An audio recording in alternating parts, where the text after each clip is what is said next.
Alright, hello and welcome to Ben's OP Game Show. If I look over to the side immediately. Recorded live, 3 p.m. Pacific time, twitch.tv/thegamefanatics. Now with chat hovering and flying above me. I forgot to turn it off for this screen. On this week's show, I'm going to be talking about the Game Awards, Mario plus Rabbids, PUBG, something else. I don't know. Very exciting. So let's get right into it with some Game Awards nonsense. And you know, I'm a fan of Jeff Keighley and all the things he's done for the awards. Don't you clip nothing. I like what he's done. He did the Spike stuff. He kind of transitioned into the weird online year. Did a couple of years of this Game Awards. I like it overall. It's a little goofy. Churches was there once. It's good. It's close, right? It's real close to, I think, being a super awesome show. So let's go through and look at the nominees, and then we'll come back to what's up with the show in general. So we got Game of the Year. Now, there's been a lot of hullabaloo about PUBG being in this Game of the Year list, and we'll get into that in the next section. So it's a proper predictions, right? We got Mario, we got Zelda, Persona, and Horizon. Personally, haven't played Persona. I don't think it wins. This is voted on by a group, a lot of big game industry people. It's not happening. Okay, it got up there because enough people like it, but it's not winning. So it's between Mario and Zelda, and I think Zelda is gonna win. Now, should Zelda win? I don't know. To me, I'm right now thinking Mario.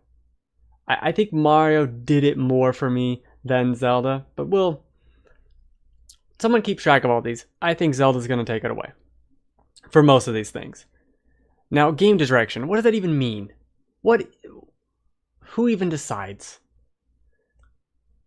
Mario should win. I thank you, Delphox. You haven't played Zelda, though, which you should fix. You need to fix that.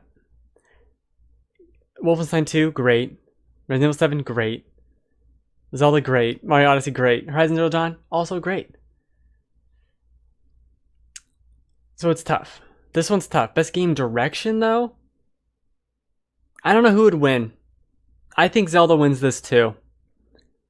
There's so much love for Zelda overall in the community. It's going to be tough for anything to beat it. I think if anything does beat it in this category, it would be Mario or Horizon. And I think Horizon's the sleeper for this one. It's sleeping. Best narrative. Now, I think I played all of these. No, I didn't play What Remains of Edith Finch. I want to. And to me, this has to go. This is a close one between Hellblade and Nier. I loved Hellblade. It's one of those rare games where after I beat it, I kept thinking about it and I like it more. Like, the more I kept thinking about the story of Hellblade and how the game mechanics complemented that story of this girl with delusions and whatever. Not delusions, hallucinations. I just fell in love with it all the more. Like, I don't want to play it again. Probably never will play it again, but I loved having it there, and that experience and remembering back on it is so damn good. I don't know if that's a great narrative though. So I have to give it to Nier Automata. The whole misnomer of you have to beat the game 3 times. Like, no. Beating the games 3 times is once. Okay? Because you beat it the first time as 9S, and then you're 2B, and then you're redacted, and it's a continuation after that plot, and it is so goddamn good. I cannot stress this enough. If you liked Blade Runner, play Nier. Stop dicking around and play Nier. Alright, that's what we're going. Best art direction. It's fucking Cuphead. Why are you even... Hello? Are we... No, it's Cuphead. Best score / music. This is a toss-up. I know a lot of people like Cuphead. I know Zelda and Mario have their... I think the problem with me for this is that I think Zelda... Fucking Cuphead. I think Zelda... This is not the best Zelda soundtrack to me. It's very understated throughout the game. It's almost a weird reward when you hear a Zelda tune. So just on that alone, I'm not there for it. Mario, I think, does a great job. I really do enjoy its music, but it doesn't blow me away or anything. And even Nier Automata, I really enjoyed, but I couldn't tell you anything about it. I know for a fact Cuphead, again, Cuphead was phenomenal. So I don't know. I don't know what will win. Discord's working. Yeah, probably not Gyarados. I think it could still just go. Oh, there's Persona also in here, sneaking down below by me. Hi, Persona. I think it goes to Zelda or Mario. I think Zelda. I'm pretty confident that Zelda will win so many of these. Best audio design. Hellblade, because they did the weird 3D audio where they had people going like around the mic, and it does this whole surround sound. I'm really convincing with that, right? They did the whole surround sound nonsense with the voices in your head. That's really cool. I don't think Mario... What the fuck is Mario doing? Yoo-hoo! Sound design. Get out of here. Destiny 2 is not going to win. I don't think Destiny 2 is going to win that many things, even though it's such a popular game. At least not these bigger awards. Best performance. We got... scroll down so I can read it. So we got Aloy from Horizon, BJ from Wolfenstein 2. Definitely not going to be him. Got the 2 leads from Uncharted Lost Legacy, and Hellblade Girl. Hellblade Girl wins. By far. Hellblade, go play Hellblade. Holy shit. People need to play this game. I loved it. The more I think about Hellblade, the more I'm just satisfied and smiling. Games for Impact. I don't know what that even means. Hellblade. Oh, I'm supposed to be picking who I think will win. Zelda will win that. Who do I think will win this? And I think Hellblade might win this too. That's probably who will win. This is tough. This one's tough, but I think Hellblade or What Remains of Edith Finch wins Games for Impact simply because they have the most name recognition. Or maybe slightly Life is Strange, but I would say, what do half of these awards even mean? We'll get to that in a minute. I think Hellblade will win that one too. Now, best ongoing game. Remember that for later. Warframe. I don't know. It's probably going to be Overwatch. There is a slight chance that PUBG wins this, which is weird because PUBG's up for Game of the Year and best ongoing game. So I don't know what that means. And I don't think they do either. I think ongoing, and I say this in my thing I wrote in a minute, ongoing should be for stuff that didn't come out this year, right? It's like, oh, it's a year out and it's still ongoing and it's still great. Here's your ongoing award. The fact that PUBG's in here, the fact that Destiny 2 is in here for best ongoing, it just happened. So I don't know. What will win? Probably PUBG. This is PUBG's one to win right here. Best mobile game. Fire Emblem Heroes, because it's the only one on here that I actually played and enjoyed. And also, a lot of industry people really like it. Best handheld game. Samus Returns, I think, will handily... because it's in your hand? Because it's a Game Boy? Will handily win that, too. That's a pretty safe bet. It's also the best game of that list, yeah, for sure. Best VR AR game. Did I play any of these? No, and it is a goddamn shame that the stupid Robo Recall is so much fun. I am tempted to set up my whole VR setup just to play it again, and it's a dumb little arcade game. But whatever. This will go to Biohazard, Resident Evil 7. I think that's pretty obvious. A lot of people in the industry are really big on that. Probably the only big VR game a lot of people played. It has the biggest name recognition. It's going to win that. And I think it deservedly so. I'm hoping they patch that in for PC. Please, please, please. I have an Oculus. Please, please, please, please, please. Best action game. Now, I loved Nioh, and I loved Prey. I would not describe Prey as an action game.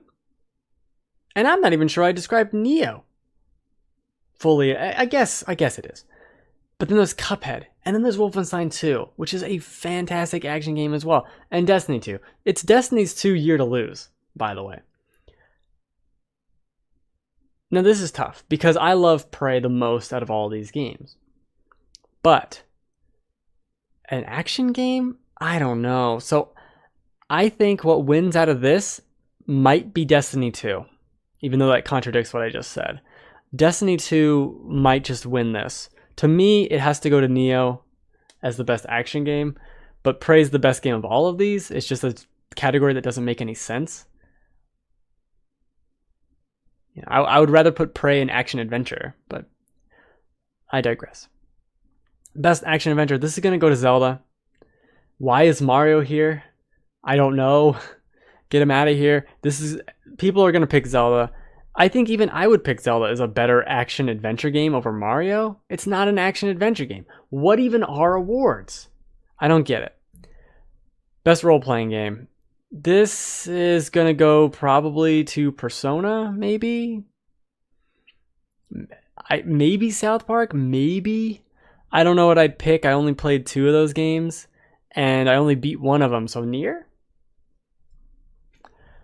That's how you pick awards. Best fighting game. Did I play any of these? ARMS. ARMS wins. Dude, next year, Octopath Traveler. Gonna clean up. Best art style. Best soundtrack, too, maybe. What will win this? Probably Injustice 2. ARMS could, but probably Injustice 2. I'd vote for ARMS as the only one I played. Best family game. Now, here's the rub with this. I feel like Splatoon 2 could win this. Mario, I don't think has a chance. Mario Rabbids doesn't have a chance. Sonic Mania does not have a chance of winning this. Mario Kart could very well take this. Mario Odyssey, I guess, is a family game, I suppose. It's a weird way to describe it. I think it's Mario Kart 8. I think Mario Kart 8 could win this best family game.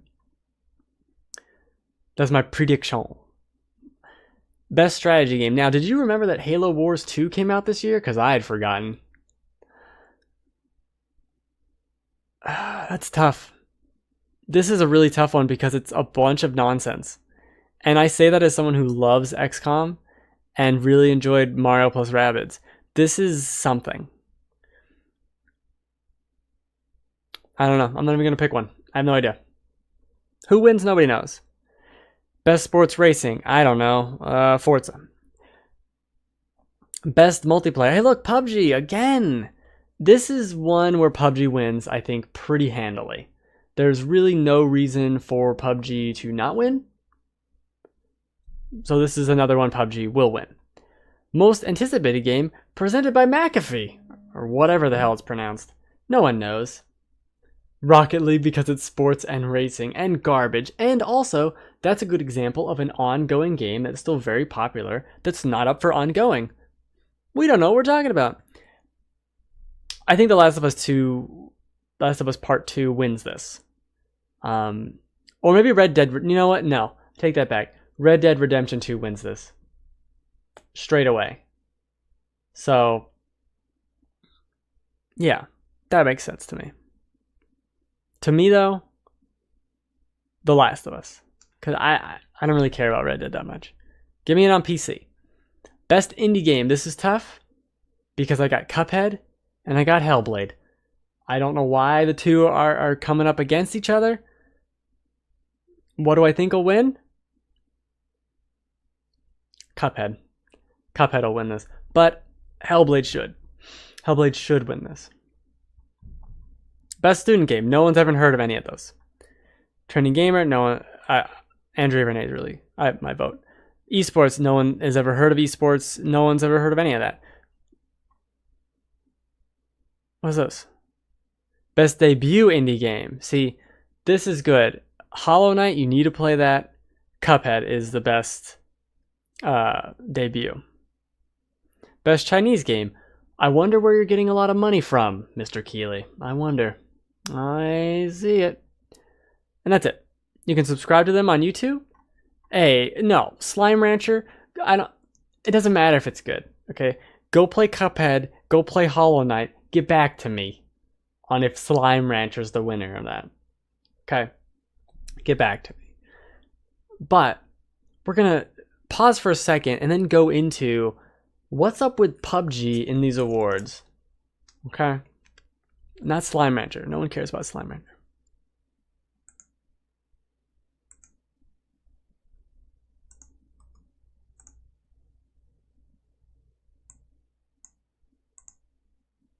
No one cares about Slime Rancher. Don't you? I see you chatting over there. Breeds Dumbhead and Hollow Baby combined.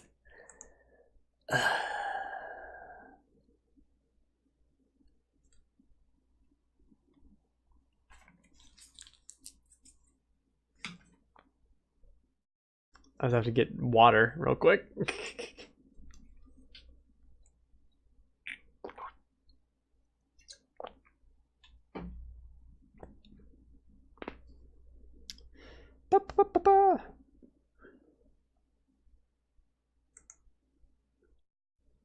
And Hollow Baby combined. Yeah.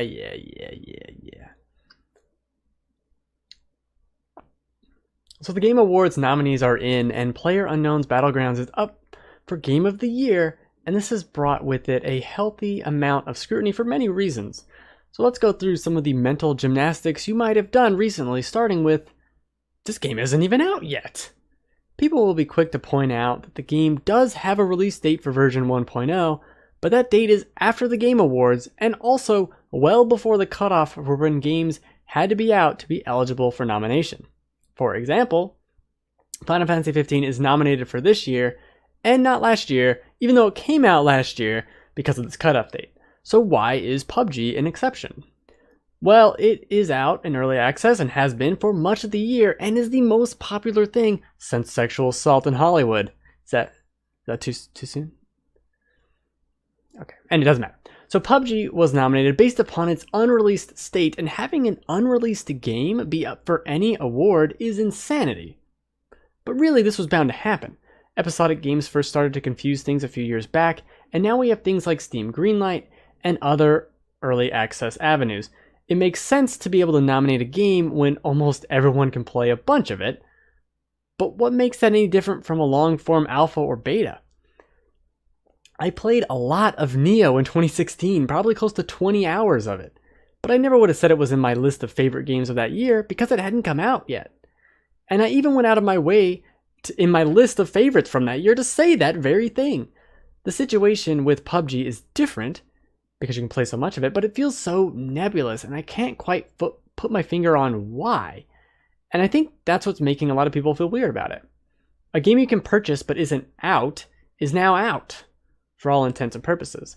However, PUBG is constantly growing and changing, as are a lot of other games. What does that even mean for these awards? If this time next year, when PUBG has a bunch of new modes and maps, can it be up for Game of the Year again? Why not? If we aren't going to hold fast to release dates, then what's the point of these highly important awards? Is the rule that you can only be up for the Game of the Year award once? Who's even making these rules? The Oscars and the Emmys are dopey, but at least they don't have to deal with any of this nonsense. And because of games like PUBG, Hearthstone, Overwatch, Destiny 2, Grand Theft Auto Online, and many, many others, perhaps we actually should start making rules for this. All of these games I just listed either have been around for years or will be around for years. Games aren't statues or paintings anymore, they are living, breathing who's-a-whatsits. That's a word, now look it up. And the Game Awards have already thought about this. They have a best ongoing game category, and the nominees are Warframe, Rainbow Six Siege, Overwatch, Grand Theft Auto Online, Destiny 2, and what do we have here? PlayerUnknown's Battlegrounds. To me, the idea of a best ongoing game category is to highlight something that is still going strong a year or so later, like I mentioned before, but PUBG is inexplicably up for that and Game of the Year. What about next year? Can it be best ongoing again? We need these rules. And I think the release date was a pretty damn good one. But do we pick the first available on the market date so that games like PUBG can be eligible for the award? And what does that do for an official release date? You can buy We Happy Few right now, but its official release is next year. If it comes out and blows everyone away, would it not be eligible because it was first available way before that? Maybe it's just when the game made the biggest splash, but that's also weird. And if PUBG or something else ever had a year 2 that was amazeballs, could it be up for Game of the Year more than once? I don't like where this is going. Now, I have no real idea what can be done about this, but for my personal awards, which are they're very important, I'll be picking games that came out this year only. But hold on, record scratch. Game of the Year is already a popularity contest, so it's really anything goes. I think PUBG being in this Game of the Year list is fine. I don't necessarily agree, but I'll live. But I'll be damned if PUBG or Destiny 2 or WoW or even the Shadow of the Colossus 17th remake is up for the award next year. I'm gonna be pissed. This is getting ridiculous. Here are the damn rules, Jeff Keighley. If it came out in 2017, it's up for the 2017 awards. If the year is 2018 and we still give a shit, best ongoing only. And while we're here, what the fuck is Destiny 2 doing in that category? It hasn't even been out for 2 months and it hasn't even had its first big expansion. Expansions. What do these have to do with any of this? Zelda has expansions, Horizon has expansions, Neo, plenty others. But what if the expansions came out the next year? What does that mean? And are these expansions included in consideration for the Game of the Year, or is it just the base game? Because they wouldn't be ongoing games, would they? Even though that's what DLC is, right? This is too much. I can't anymore. Make some damn rules.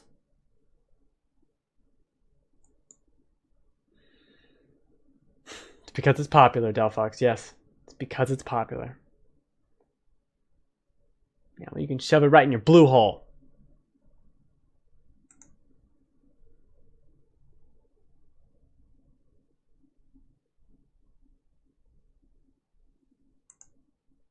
Ben, are you triggered? It's called making a video, Delphox. Why is there sound on this video? Who would do this to me? Except for myself. Oh, sorry. I would say it's a character, but it's kind of not a character.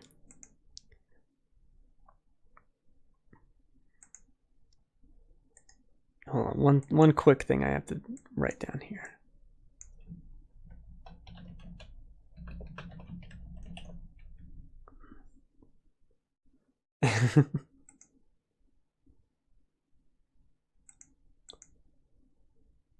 Nah, just what do you gotta say, Delphox? Nah, it just seems like you. Nah, it just seems normal. Except that I actually don't care that much. I do. It's just dumb that they haven't figured this out, and it seems like they haven't thought of the rules themselves. Water's supposed to clear your throat, not kill you. Let's talk about Mario plus Rabbids, though. I am a big fan of XCOM 2. So hearing that Mario plus Rabbids is XCOM with cute little Marios, well, one Mario, and cute little Rabbids, as much as I hate the Rabbids, I'm in, right? And I think at the top of this, I have to say the game is overall pretty damn good. It's about what, like 20, a little bit over 20 hours maybe. And that's a pretty good amount of content, especially for a game called Mario plus Rabbids.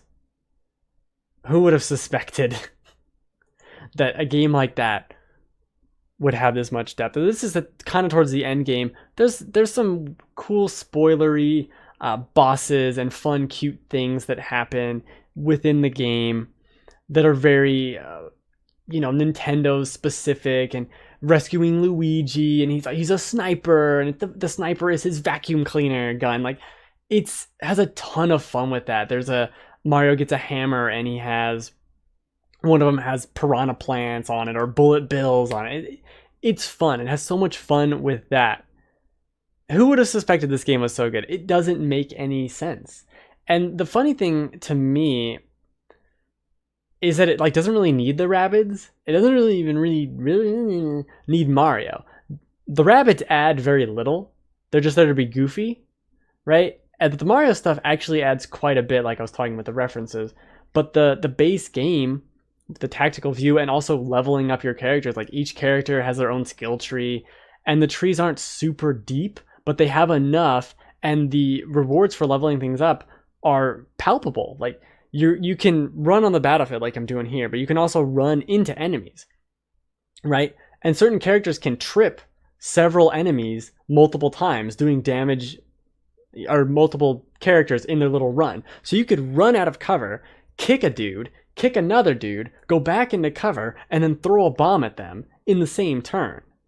And that's what I think this has over other games that are maybe a little more rigid, like XCOM. You can even do things in this game where, like, Luigi can jump off two people's heads. So if you want to get really far away from something, you can run out as Luigi, trip someone, bounce on two people's heads way across the map, and then snipe them from far away. And that's a ton of fun. The strategy totally works well overall. I do think the game skews pretty easy. I think it was the game has 4 worlds, and halfway through the second world was the first time I got anything below a perfect score, because it ranks you at the end of each like level. So it is a little easy. I do think it does take a while to kind of start. You're cruising through, like, the first level or mission or whatever, battle, I guess you could call it, is basically like, hey, trip this guy and shoot him once. And then you do that, and then that's the whole thing. And it's a little basic for a while there. But it slowly builds up, and by the second world, you're getting into things that are more complex. You're unlocking other weapons, other parts of the skill tree. Was like, this guy has vampire feet, so whenever he trips someone, a percentage of that is given back to him as HP. And that plays into a bunch of other things too, like the status effects. I think are so creative in this game. So the status effects, if I can remember them all, are honey. So if you're honeyed, you're stuck where you are, which is super cool. Like, you could still shoot, but you can't run and trip people. And tripping people is a big part of this game. Like, if you're not running around and tripping people on the battlefield for Rabbids, you're not, abusing the strategy in the way you could, because the enemy will as well, even if it does skew a little easy. So there's honey, there's ink, which prevents you from shooting, but you can still move. And if someone, you could also, in the skill tree, if you jump on someone's head, cure them of their status effect. So you're also doing all this kind of weird interlocking strategy where Mario, who has to always be in the party, if he can jump off of someone's head and land on top of an enemy, so you can trip someone, like kick them, jump on someone's head, land on that person, another enemy, then land somewhere else across the map and do this whole different strategy. That's a ton of fun. It is a little weird that you can't, like, if the character can do 3 trips per move, they can't do them all to the same character, which I understand why, but I also can't trip and then bounce off someone's head and land on that same character, which is weird to me. But maybe it makes sense if you killed that character and now he's not there and you were staging out this whole move. It's just it doesn't quite feel right in certain respects. And I guess that goes back to kind of like all these characters have their own. Oh, burn. That's not a very creative status effect, but it is cool. It goes back to the characters, which are very different and unique. Rabbid Luigi has his little vampire feet and he has a bazooka, and then Peach shows up and has her own abilities with this. If you jump off someone's head and land, it heals around her. So she has these like landing jump heals, which is weird and super unique, and I like that. She has a shotgun of all things.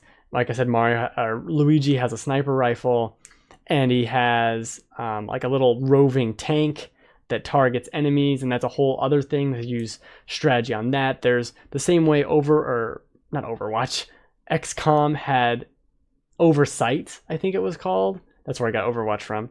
This game has that with Mario and Luigi. I just realized Mario and Luigi have that same ability.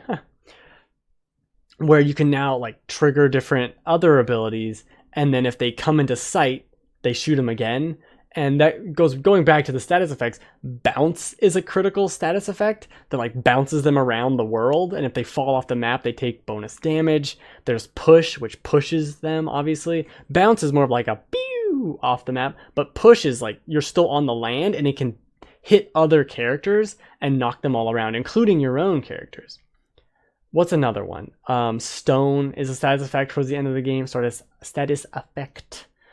And it basically just kills your turn. It kills the next turn. Never had it happen to me, but I did accidentally blow something up in the environment that was part of cover. Some of these larger squares, if they get shot enough, they either get destroyed or they reveal themselves as like, oh, that's flammable, or oh, that's ink. And if I shoot that, even though I can't shoot the enemy, that's going to blow that up, give them that status effect, and leave them out in the open.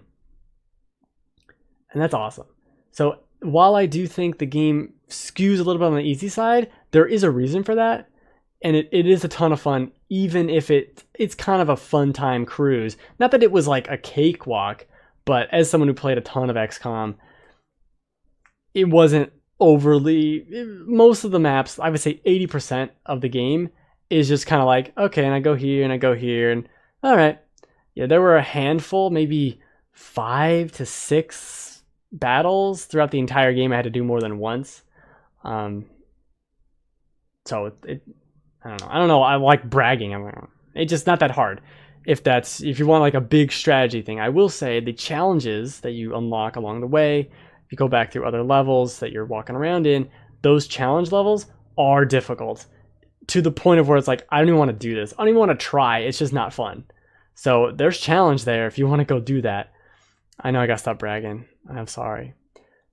But the challenges are there. They're over in the optional levels. There's one that I looked at and it was like, holy shit, there's 30 mini bosses here. Like all the mini bosses in the entire game, every single square of cover is on fire, or is this some other status effect? It's like, Jesus, I don't know what to do with any of this information. It's too much. I didn't even attempt it.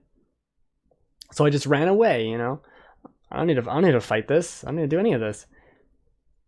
So there's that. Now, I will, while we're talking about difficulty and I'm bragging, we will bring up that I think one of the reasons why it skews a little easier is because of how you can abuse the system, right? You can trip a guy, send out a little mobile tank. It distracts all of the enemies, and you're doing oversight and like just pumping all these Rabbids full of lead, because they deserve it, because they're Rabbids.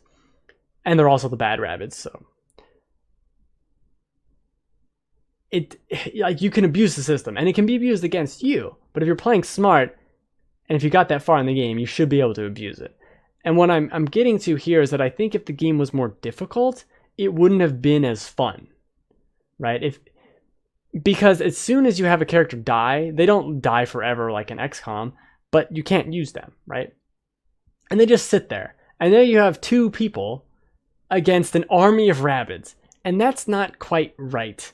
You never get 4 party members unless the 4th party member is a non-combatant. So it always felt a little limited to me. I would have liked the game to have forced me to use other characters sometimes, even if it was like really stupid where Luigi got lost and I gotta go rescue him with Yoshi. Like, even if it was dumb garbage like that. Bad Rabbids, you mean the Brutals? Yes, I do. They're in this game and I killed them. It was in my imagination, but it still happened. The train of thought ran away from me. Oh, I would have liked to have been forced to use some of these other characters because, like Rabbid Luigi, Normal Luigi, and Rabbid Peach. Rabbid Peach being the only character that has like a dedicated heal.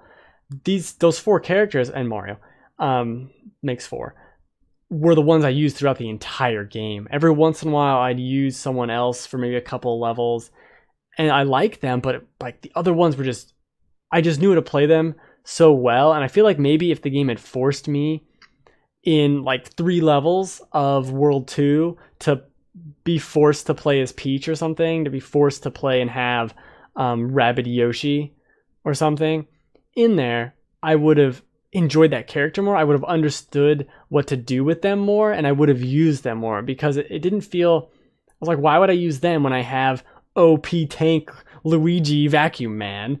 Why would I do that? So that's the only real gripe with that. And I think having 4 party members in the battle would have been awesome, but it might have been too hectic. It might have been a little too Chaos Town, because I think that is, and we're circling back. That's where the train of thought went. That's where the thing, if it was any more difficult, it wouldn't have been fun, because of how the enemy can abuse its own systems that you use against it. And that's what I saw on those bonus levels of like, oh, you guys just went hog wild. And that's why this game is easy, because as soon as you made it more difficult, as soon as you add, 6 more enemies onto this field and they do 20% more damage, as soon as you did that, this is a skill tree, as soon as you add all that stuff, it's not fun, right? It just would completely kill the fun. So they found this nice spot in the difficulty where it's just enough, but not too much, because like I said, that too much would have been like, I don't even want to play this game. This is fucking stupid, garbage, it's rigged, and people would have hated on it. So they kind of had to tone it down a little bit. And I have evidence for this in the 2, or at least 1, most excruciatingly annoying difficulty spikes I've seen in the game in a long, long time. Now it makes sense, and I'll excuse the final boss for being one of the more difficult fights in the game, because it is the final boss, right? It did require several times for me to go through and fight shocking Bowser. But I really enjoyed the fight. It didn't feel like I was too outmatched, right? So fine, we'll excuse that one. The other one cannot be excused.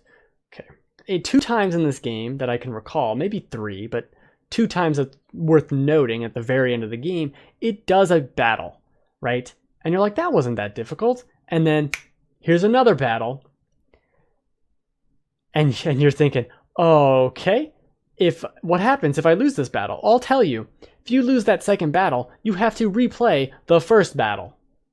And there's another one that I didn't fail on, but was 3 battles in a row. And I played that last battle so safely because fuck you, game, I'm not playing through 2 levels again just to do this shenanigans. And it's the only time the game ever did that. So I don't know why, and I don't know why they didn't adjust the language of like the retry button to tell you like, hey, you're going to go back to the beginning. Anyway, World 4, Level 5 has a fight that's pretty simple. I could get through it without really getting hit because I did it several times. And then a mini boss. And this mini boss has a devastating attack that can do like, I don't know, 1/3, if not more, of your HP per character, the hammer strike. He can attract the characters to him, or he can send out a homing tank.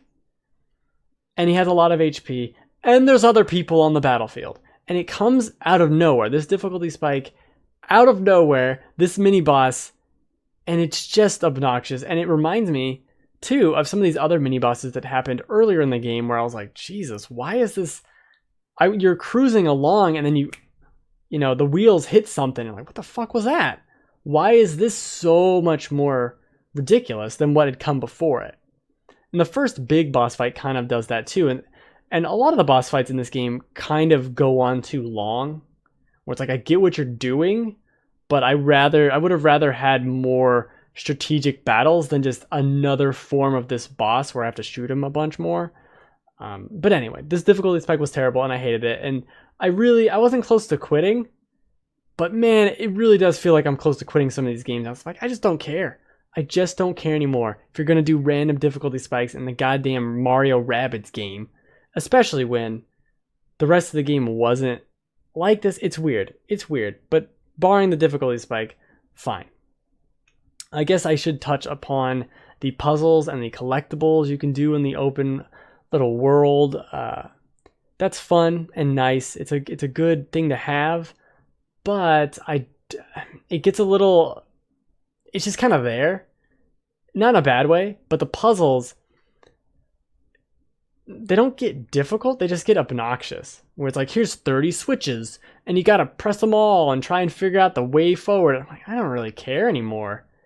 And it offers you, like every single match offers you an easy mode for the battles, but it never once would be like, hey, do you want to skip this puzzle? Because at certain points, I would have been like, yeah, let me just skip this puzzle. I do not care anymore. What am I going to get? Like, all the treasure you're going to get is artwork or some kind of music sound that I can play in the museum. Who cares? Just let me skip it. I don't need to do this puzzle. Oh, it's going to heal Mario. Like, I don't, it doesn't matter.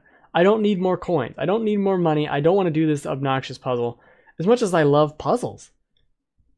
Because these are really trial and error annoying ones sometimes where it's press a button and the camera slowly pans and then it's like something shifts and you have to watch it and you can't see it. Like the camera never quite works right where you can see everything you need to see in the puzzle or even in the battles. There's no option to zoom out in the battles, which is crazy. So the camera works against the puzzles too. It's weird. It's a weird thing that I feel like they could refine this and make it more along the lines of just the battles, just the fighting, because that's the solid foundation here.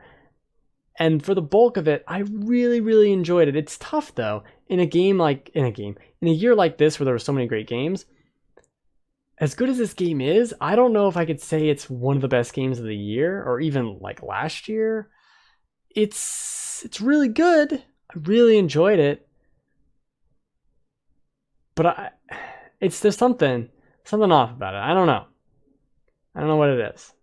Any questions, Zelfox, about my ramp? Like, oh, there's some things like that too. I guess it'd play it safe. Yeah, play it safe. You should play it safe. You have to play it safe in the silly little rabbit world when all these guys shooting you in the face with laser guns. Come on. Also, you said that like 4 minutes ago. I never noticed. Will with the cats. And burning is not fun. No. Oh, they also all have additional abilities like a shield. It's like the oversight. And you can kind of, like you could move, shoot, and use a special ability per turn. So you can do one of each, or none if you just wanted to be weird.